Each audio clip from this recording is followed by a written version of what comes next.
cinka to in ban bace ka mai mami mu yabe ka a walla sai mun bata mu yi ma nasiha mu karanto ma aya mu karanto ma hadisi sannan mu gama da zagi da ƙwaryar zagi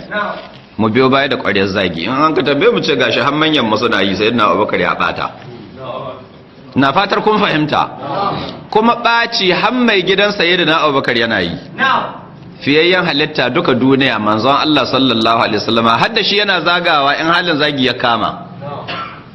a kurbatsa a ce in kawo hujja har manzon Allah yana zagi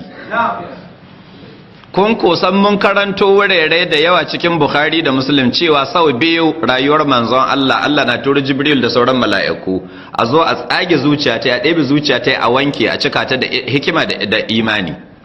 ko sau biyu ana mai wannan operation ni so nawa an ka wanke min zuciyata